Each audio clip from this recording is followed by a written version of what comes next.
Hello and welcome to Making Moves. I'm Bill Milnes. Thanks for joining us today. We begin at FSCJ's downtown campus, where final testing is complete and a new driverless shuttle service has launched.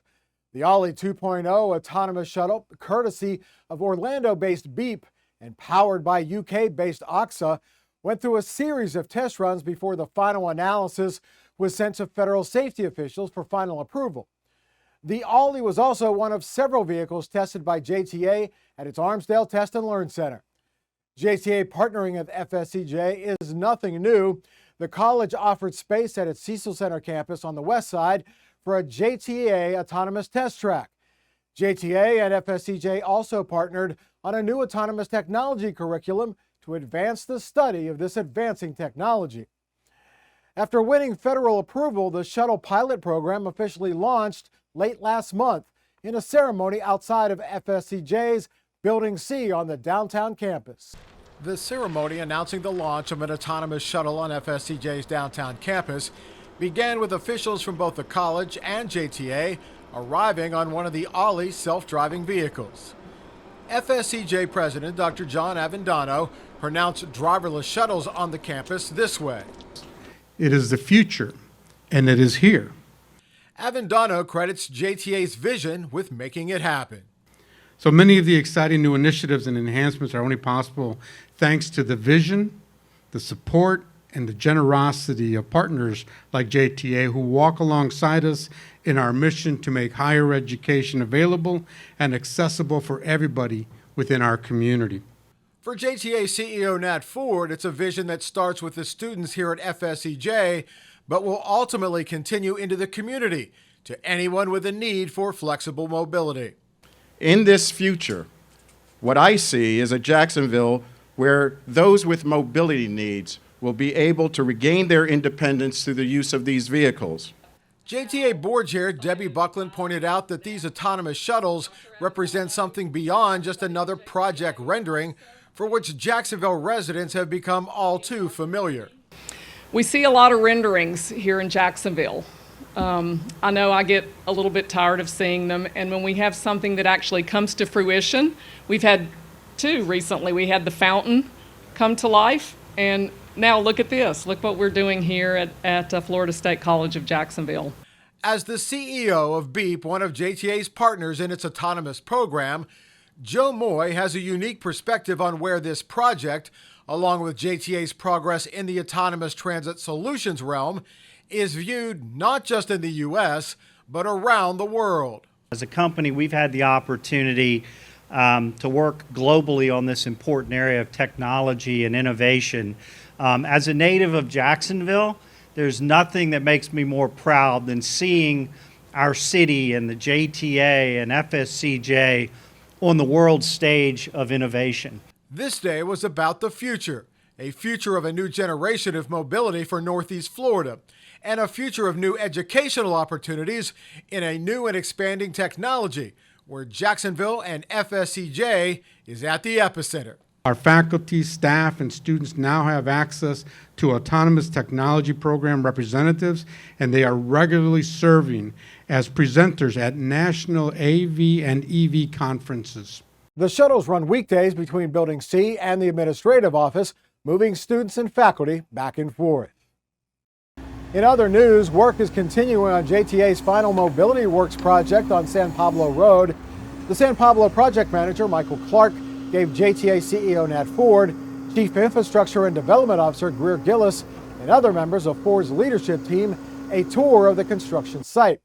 After the tour, Ford talked about the successes of the Mobility Works program, which has vastly improved mobility throughout Jacksonville.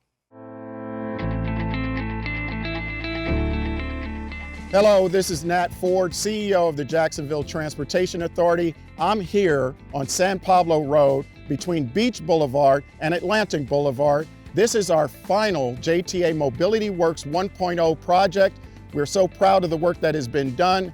And if you did not know, the JTA has been building roads and road transportation infrastructure in Duval County for nearly 70 years. Since 2016, the JTA has completed nearly $400 million in infrastructure projects. 13 roadway projects, and 14 mobility corridors that represent what we call Mobility Works 1.0. Also under the Mobility Works 1.0 program is the Jacksonville Regional Transportation Center and Intercity Bus Terminal. There's $137 million that have been invested in our First Coast Flyer Bus Rapid Transit Network, $25 million in upgrades to the St. Johns River Ferry. As you can see, we've been hard at work and we've been pretty busy building road infrastructure for this community that is growing. So now you've had an opportunity to see the tremendous work that the JTA has done to improve the quality of life in our communities by infrastructure projects that'll be here for generations to come. As you've heard me say many times, the better our community moves, the greater it will become. San Pablo Road will be completed later this year. Meanwhile, a new set of projects under the Mobility Works 2.0 banner has already begun, including a series of 17 projects, which includes portions of the Emerald Trail, the purchase of a new ferry vessel, 10 complete streets projects, as well as bus stop and transit enhancements throughout the city. Public transportation is a critical element in the lives of many senior citizens. Age and lack of mobility often make it difficult to drive to doctor's appointments, grocery stores, or to visit family and friends. JTA buses provide the seniors independence they might not otherwise have. But in the case of the Twin Towers Senior Center on Jacksonville's north side, a small turning circle outside the facility made it impossible for JTA buses to access. So residents had to board the bus off the property. After evaluating the situation, JTA reconfigured the turning circle so that buses could drive in and pick up or drop off passengers at the towers without issue. We're here today to celebrate a partnership between JTA and the Jacksonville Housing Authority, in which that we've increased access to transportation and mobility for the seniors. So this really increases the mobility for all of our seniors, therefore the whole community. As we shared with them, that this right here will now open the door not only to go to the grocery store, but to go to graduations, to go visit loved ones, doctor's appointments. It just really elevates their quality of life. It shows that we care. And so therefore the message that we are trying to exude is that we do care about the community, we are good community partners, and that we could be dependent upon to support our communities in which we serve. The pickups and drop-off days for this pilot will be on Tuesdays and Fridays along routes 21 and 51.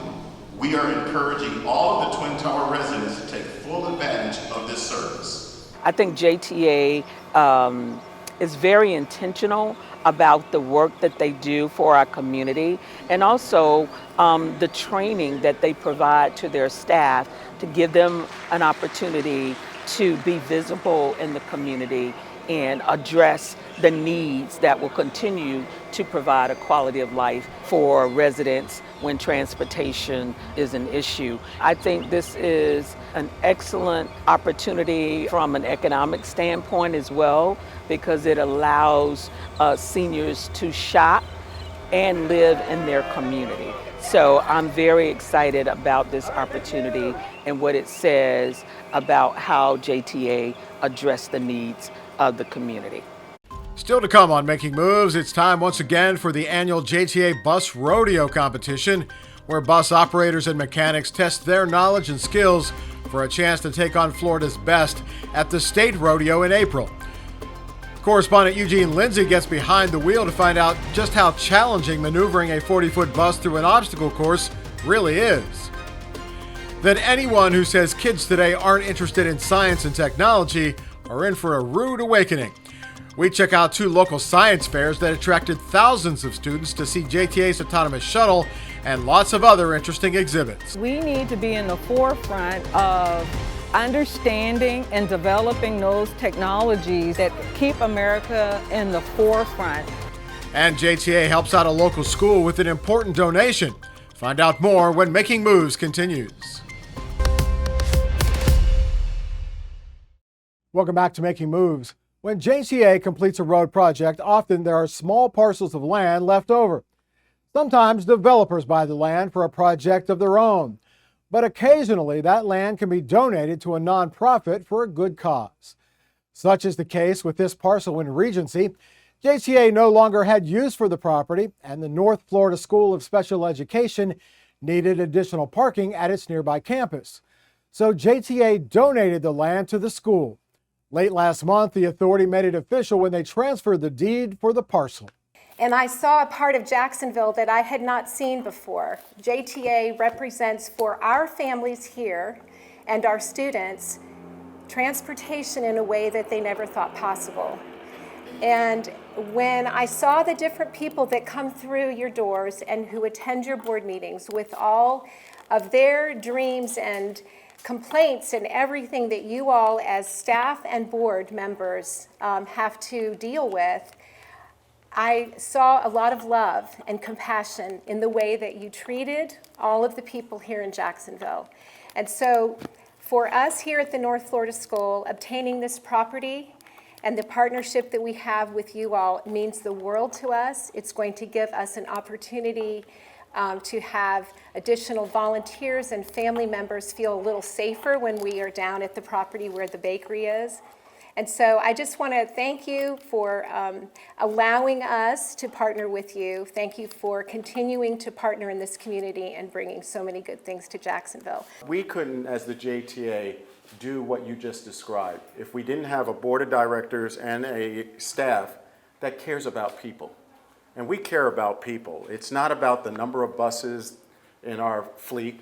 It's not about the concrete we lay and the asphalt we lay for our construction projects. It's about taking care of people, and I think you used the word dreams. I think the JTA, what we do is help people achieve their dreams, and that's a noble calling. And so we spend a lot of time, you were in our board meeting, that long one where we talk about budgets and projects and things of that nature.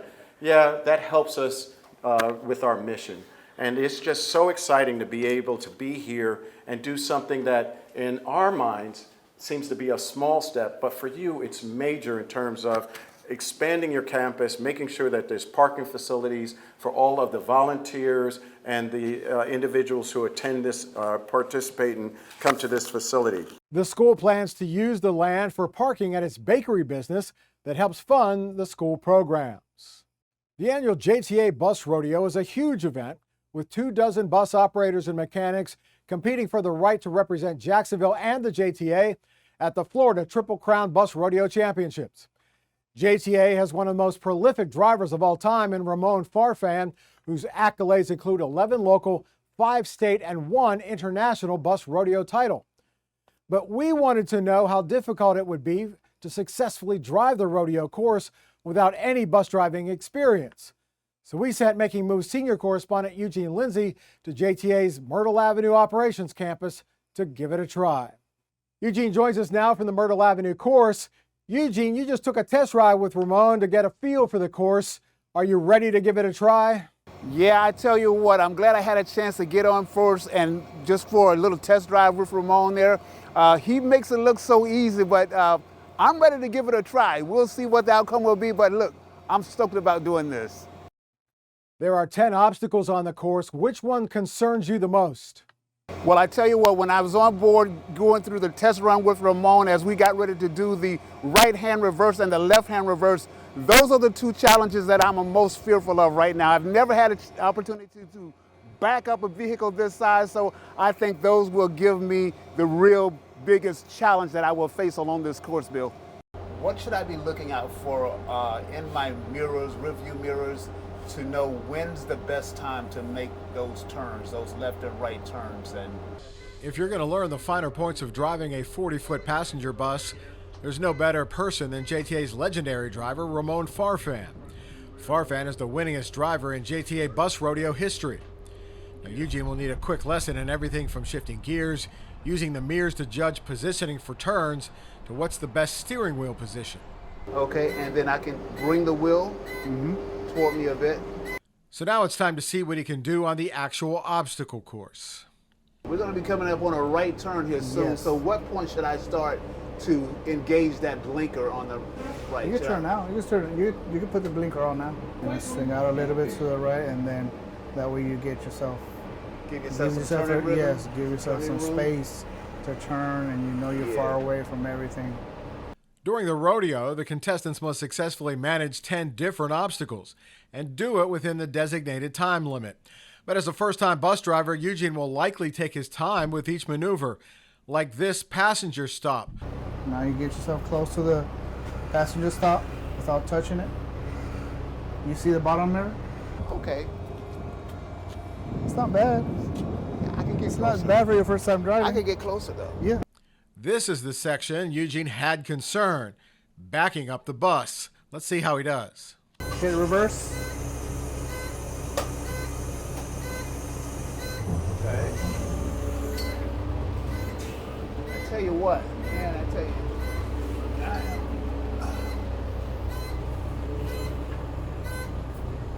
I'm knocking over all kinds of cones here. After his cone-killing attempt at backing up the bus, Eugene has one final obstacle to manage, the barrels, where he has to split them cleanly at 20 miles per hour and come to a hard stop without knocking over the final cone. Start turning. All right, gas it now. Go. Floor it. You can floor it down. 20 miles. Yeah, 20 miles an hour.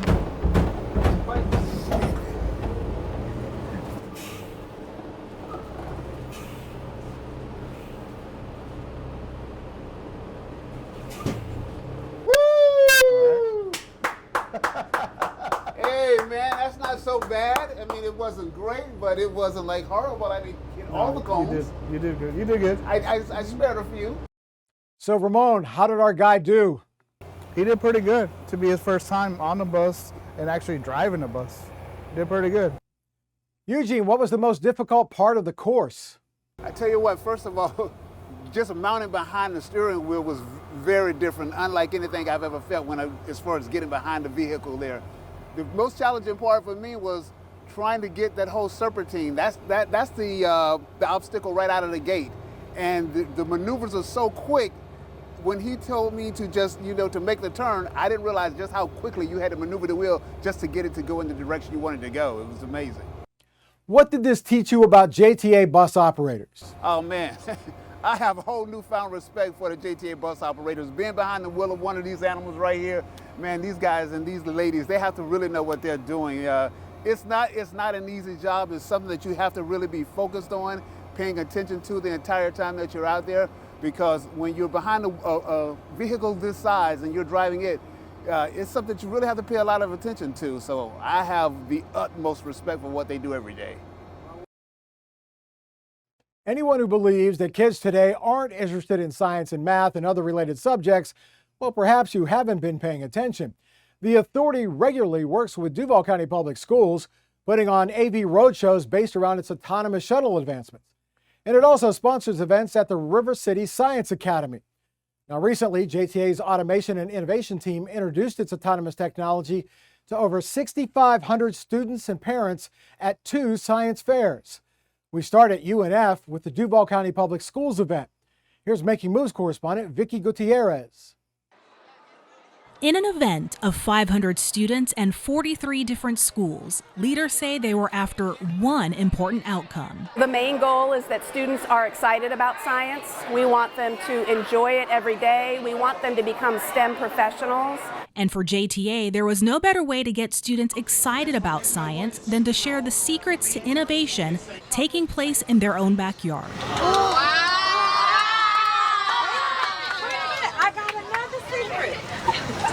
By June 2025, you'll be able to ride a driverless vehicle to a Jags game or a movie downtown. Oh, is that cool? Is that a good secret? Yeah! I think so.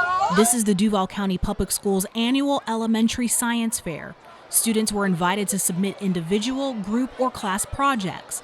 But beyond submitting projects, students engaged in hands-on interactive displays and activities. That included learning more about the up-and-coming autonomous vehicle technology. We need to be in the forefront of understanding and developing those technologies that keep America in the forefront of technology, education, math, science. We want to plant the seeds while students are young, so that they would want to go into the sciences. One way to plant those seeds is to give students an unforgettable experience. small groups took turns getting on autonomous vehicles like this one and getting an opportunity to see, hear, and live out the future. Students also had a chance to step onto a mobile command center for an in-depth lesson. Do you guys know by the time you get 19 or 20 years old, you won't need a driver's license? Isn't that neat? Because guess what? Technology. All you do is use the My JTA app and you can dial up a vehicle to come directly to your home. District leaders say what ultimately makes events like this so strong are partnerships and vendors who are willing to take students beyond the books and into immersive experiences. We have a long-standing partnership with JTA. It's an amazing team. It's important to have them here at the Science Fair because they represent STEM education. They work with autonomous technologies, and we want our students to see the future of engineering in automation. And for JTA, the opportunity to display its latest technologies helps remind the community of its continual efforts to get people from point A to point B in the most efficient and innovative ways possible. JTA meets the needs of our community where it is.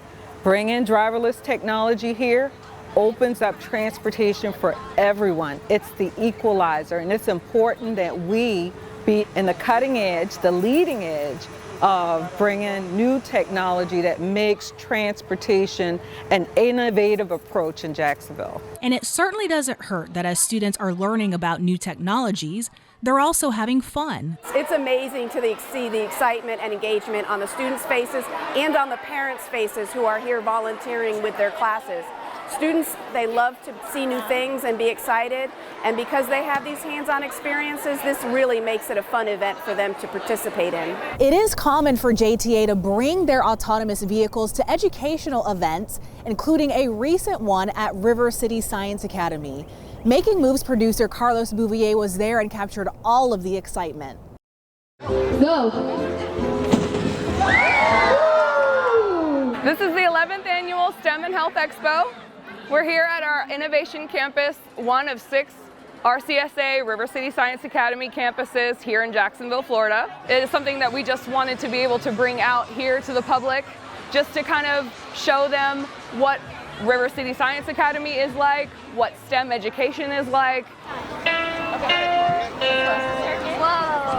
Early age is the best time to learning about what you're going to do and to decide, seeding the kid's mind like, hey, STEM is the future, and learn it. And actually you can do so many things.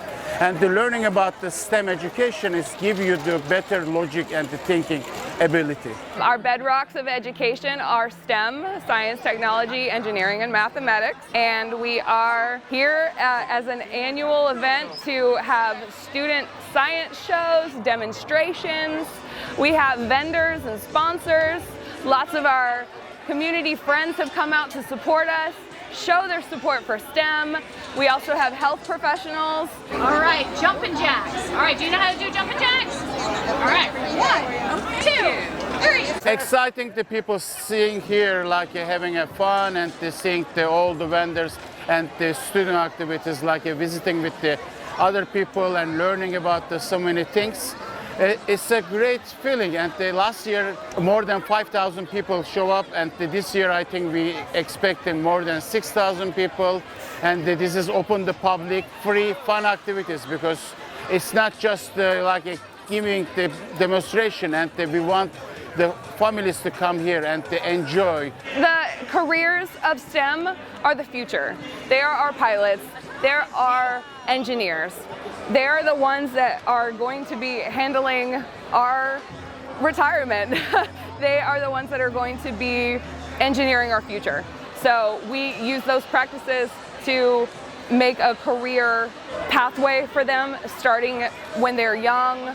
We develop character education models and infuse that along with high expectations of academics to just create a holistic education experience to mold the whole child. Liquid nitrogen is a relatively inexpensive substance. JTA has been a constant supporter of STEM education, but a supporter of River City Science Academy as a whole, a supporter of our growth. We started with 1 school, 160 students, and we now have 6 schools, and we serve over 5,000 families. We employ 550 people, and that's due to support from our amazing sponsors, long-term sponsors like JTA. Meanwhile, 18 students from Rains High School visited JTA's Armsdale Test and Learn Center to experience the world of automated vehicles and learn how they work. The students took rides on the Navia AV from France, learned about the various sensors on the vehicle that help it run independently, and how careers in autonomous technology are possible right here in Jacksonville, thanks to JTA's partnership with FSCJ. And that wraps up this episode of Making Moves. We thank you for joining us and hope you'll join us again next time. Now, if you want to watch any of our shows again, we welcome you to check out our YouTube channel. A direct link to our YouTube page is available at jtafla.com. Just click on the icon at the bottom of the page. For everyone here at Making Moves, I'm Bill Milnes. Thanks for watching, and we'll see you next time.